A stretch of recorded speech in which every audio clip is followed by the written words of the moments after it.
The mystery about the mysterious disappearing, and I say disappearing, of the Bayesian Superyacht off the coast of Sicily is building up again, guys. I've already named my last video about this because the CIA, the Mossad, and MI5 might be involved, having like their sensitive data locked up in the safe of the sunken vessel, because the owner, Mike Lynch, was carrying it around with him all the time because he did have a company, Dark Trace, that was involved with these intelligence agencies. Check out my video about this.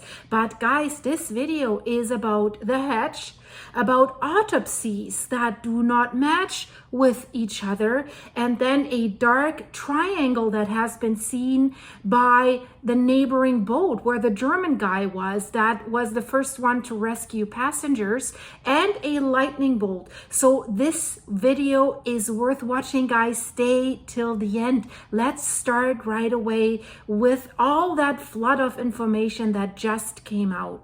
England has started its own investigation into that incident, tragedy, accident of the Bayesian disaster. And now this parallel investigation that has opened up in the United Kingdom on that sinking yacht in Palermo has revealed that from the autopsy results, you can definitely say that only the billionaire himself, the owner Mike Lynch, and his cook, his chef, were lost because of drowning. So they are clear, these two people drowned. The others could have been lost due to suffocation, due to lack of air. We know in my last video that they were all kind of in the same area, but the daughter of Mike Lynch wasn't, and she had a head injury. So the others, they cannot rule out that they were lost due to suffocation. This is what's emerging from the parallel investigation that is happening in Italy and in the United Kingdom. So based on the results that they conducted in Italy on Mike Lynch, and that they have already shared with the judicial authorities of the United Kingdom, the coroner that was responsible for that, his name is Nigel Parsley, he declared just before the Suffolk Coroner's Court in Ipswich that at the moment he's able to establish that Mike Lynch drowned when the sailing boat sank, and so did the chef, while the causes of the other guests remain to be clarified. So they're just estimating right now. The UK started this investigation because they really wanted to shed light why British citizens vanished, were lost during this incident. And that alone tells you that there might be something, right? If you've seen my last video, I've put it in the end stream. So who else was lost? That was the 18-year-old daughter of Mike Lynch. Her mother, she survived. She was on board as well. And then an old friend of Mike Lynch, 70-year-old Jonathan Bloomer, he was the chairman of Morgan Stanley International, and so was with him his wife Judy as well. The British coroner maintains the opinion that it is not possible to exclude that the other people were lost by something that is called asphyxiation. Why do they think this? That is like lack of oxygen in plain words.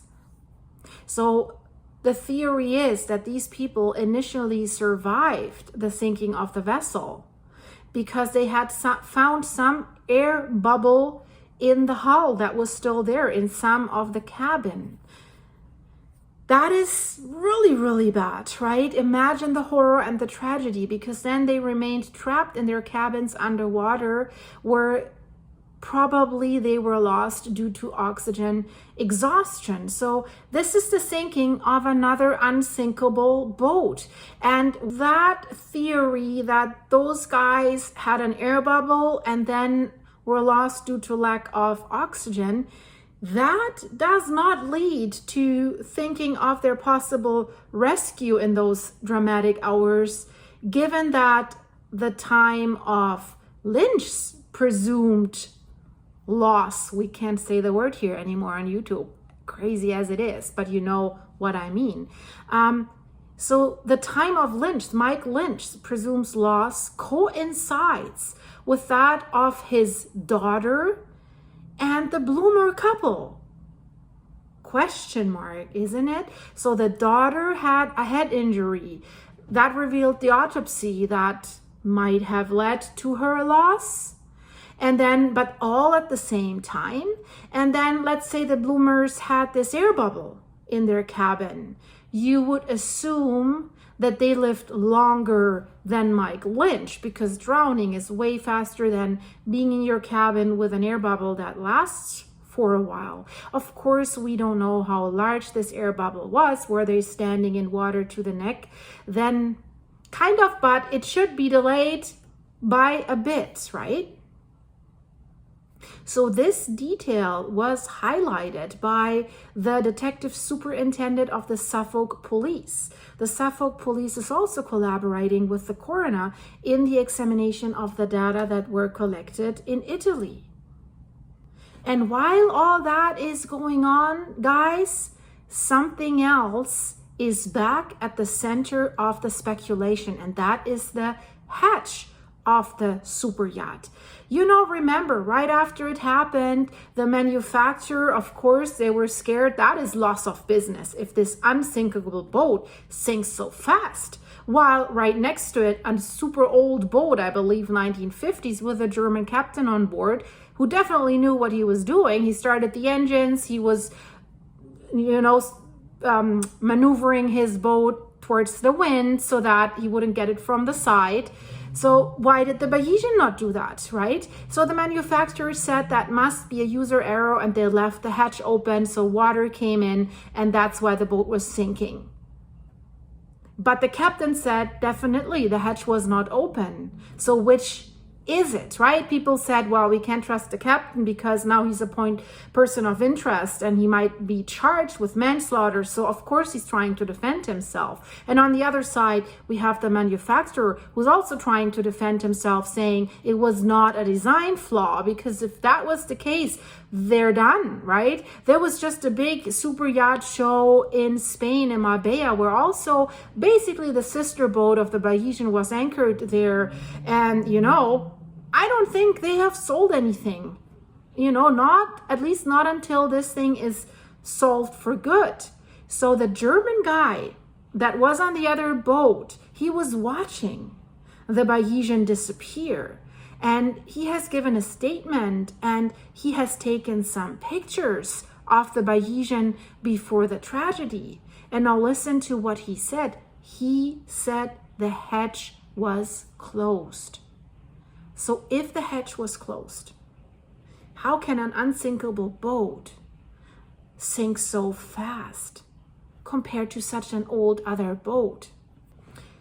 So the name of the captain, the German guy that did take the pictures, his name is Carsten Börner. His boat is the Sir Robert Baden-Powell. That's the boat that was near the sunken vessels. And I know these type of guys. I've seen his interviews. I've seen his videos. I've been a sailor myself all his life. So these guys, they know what they're doing. They're absolute, precise experts. Had you asked me, who do you want to sail with? You have to sail around the world. I would have chosen this guy. That's for sure. So he has confirmed to a British broadcaster, ITV. He said, quote, that night the Bayesian's hatch was closed. And later he revealed another detail that will give you shivers down your spine again, creating another image of a dark mystery around that boat. He said, during the storm, I saw a bolt of lightning in the direction of the boat. And that was followed by a sort of, he says, large black triangle that I can't explain. So he's an experienced sailor. He can't explain that, a black triangle. And he says only a few moments later, the unsinkable boat disappeared. The boat was no longer there. And that was also then confirmed by his onboard radar. So what happened?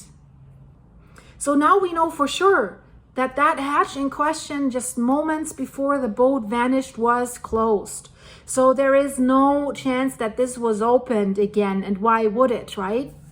So that completely rules out that theory that the hatch was left open, would allow water to enter the hull of the vessel, and that's why it sank, because the manufacturer said that sentence that is kind of stupid, in my opinion, coming from a manufacturer of super yachts. He said that if there had no water entered the vessel, the boat would have been unsinkable or would not have sunk.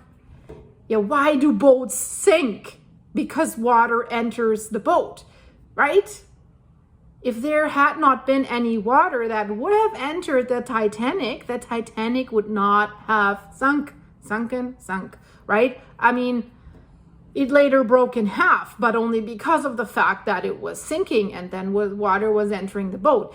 Every structure is unsinkable if it's out on the ocean and no water is entering it. We know that, right?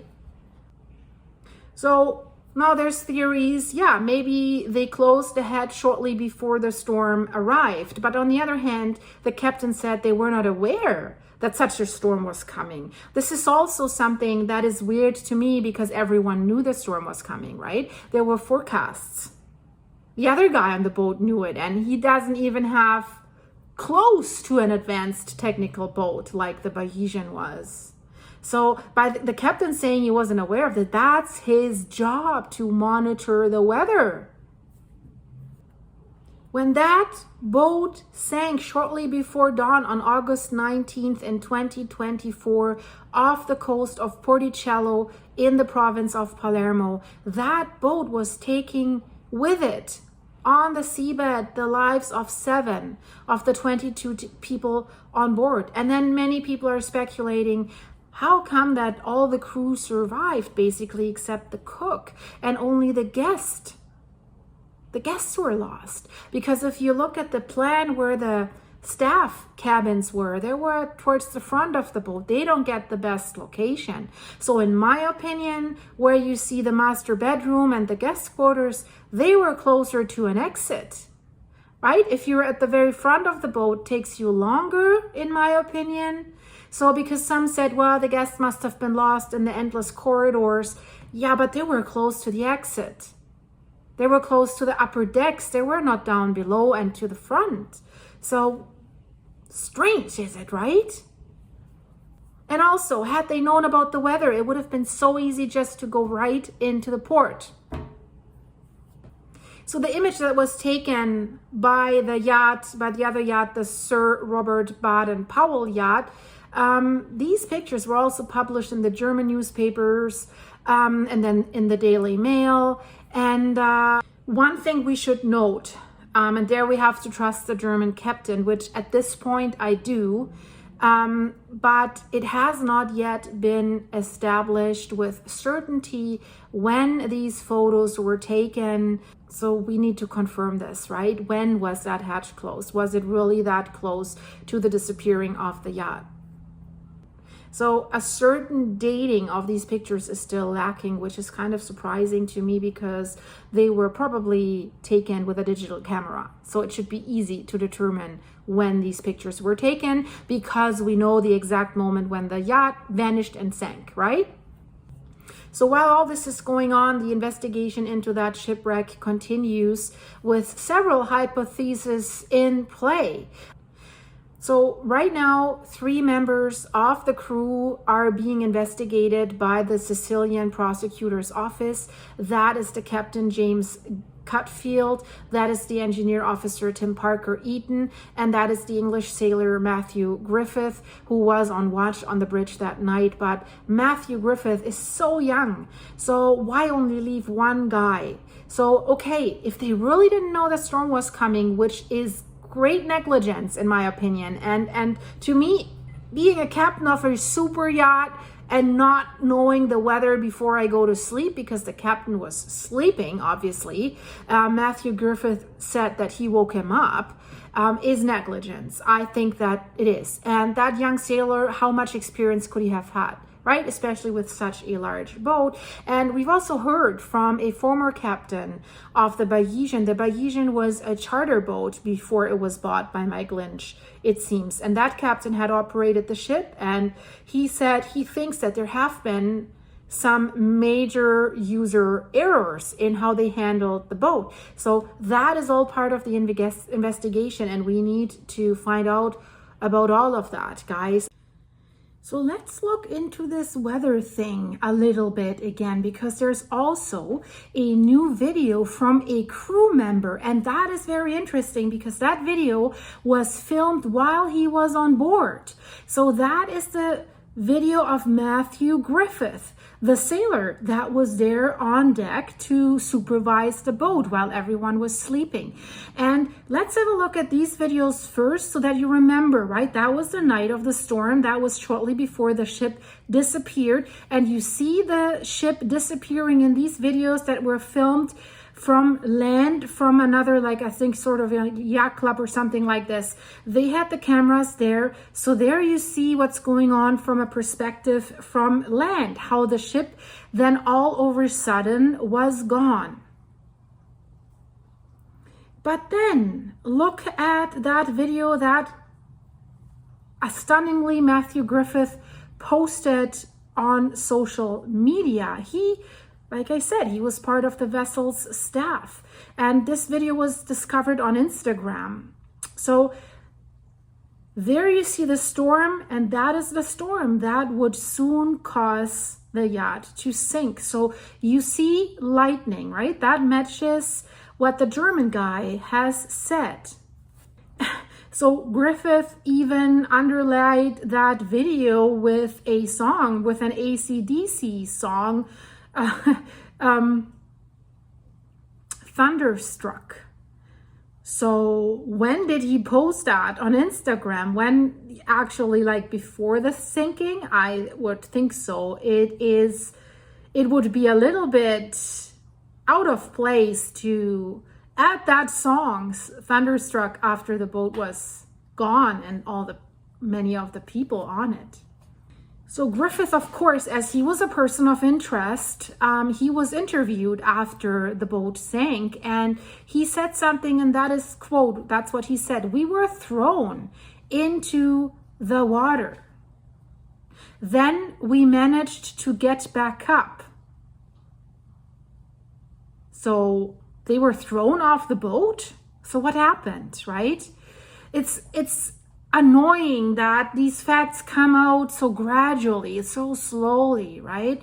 So if they were able to get back on the boat, that means that was not the moment the boat was sinking yet. I would assume he has not provided any information on the yacht doors, because he basically said that was not his responsibility. And I said it before, even if it's not your responsibility, you should, if you have watch at night, you should still check if everything's okay. I mean, several eyes see more than one pair of eyes. It's not my responsibility, right? This is really, really stupid. That as if it's driving a bus, one person for steering, one person for braking, and one person of looking where you're going, right? So you see the bus is speeding and you're speeding towards the wall, but you know, and you see the guy who's braking is obviously not braking, so the other guy that is steering doesn't hit the brakes because it's not his responsibility, right? This is actually crazy, in my opinion, because 7 people are lost now because checking the doors was not his responsibility. If you hear a storm coming in, if you see lightning, and if you have time to make an Instagram video about this, I mean, it's your own life as well. So check if everything is okay. But he was so young, probably inexperienced, right? If you were a real boater, you would anyways check that. You see that storm coming in, you would double check, or you would wake up the captain right away, right? I will definitely keep you updated about this. This is an absolute captivating story, I think, because there's so many valuables included, including that Mike Lynch was carrying around 2 hard drives with sensitive data. He never left them. So he took them even on a vacation on the boat with him in a watertight safe. That's why a few days after the sinking, they increased the surveillance, the security around that shipwreck to a 24 hours surveillance down there and up there. But you know, because they were worried that the Russians and the Chinese might be interested in these hard drives, for sure, right? But you know, since that only happened days after, if the Chinese or the Russians knew about these hard drives, maybe they were already down there, right? So theories. Did they stage that accident because they wanted the hard drives? Did the intelligence agencies stage something because Lynch had something he was not supposed to have? There's a big bubble of mystery, and I don't want to get into any conspiracy theories for now. This was just a bad storm, a tragic accident, right? But there's so many variables that are a little bit strange. Many say, well, the friend of Mike Lynch who was with him in a trial, that they were just acquitted shortly before he died, kind of at the same time, which is kind of strange, right? And yeah, what can you say? Of course, you can spin a net of like daughter has a head injury, different times of loss between Mike Lynch and the other passengers who had an air bubble. Was there something? If there was something, it would have had to be an inside job of one of the crew members waiting for the perfect storm to execute this, right? If that is the case. I'm not saying it is at all, but I'm just telling you about the different theories that people are having about this, right? So if the hatch was indeed closed, that puts a total different perspective on everything, right? So how has it happened or been done then? Hopefully we will learn. I mean, it took 15 months until we now heard the Titan submersible, the OceanGate tragedy results, and saw some videos how they found the sub on the ocean floor. So if you're interested in that, check out this video in the end screen, definitely, guys. Thanks for watching. Check the description of the video. You can join as a member of this channel, which I would love to see you there. Watch behind the scenes videos of my life, of Rudy's life, interesting stuff. If you're a member, you have access to all that. And yeah, check out my Buy Me a Coffee site. You can, of course, support the channel there, but for free, sign up. I'll send you emails if something interesting is happening there. And thanks for you supers. Thanks for your ongoing support. Shout out to all my channel members. I love to have you here, and a new video is coming out very soon. Stay tuned. Check out the end screens. Bye-bye.